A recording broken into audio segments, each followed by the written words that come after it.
सच का जहां।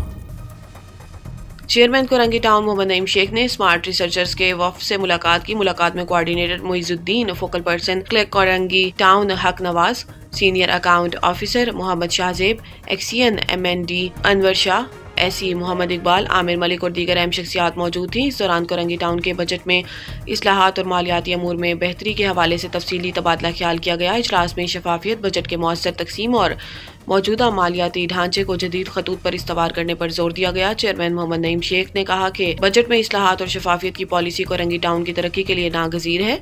शुरा ने इस अज़म का इजहार किया है कि मुश्तरका काविशों से मालियाती इंतजामात को मजीद बेहतर बनाया जाए।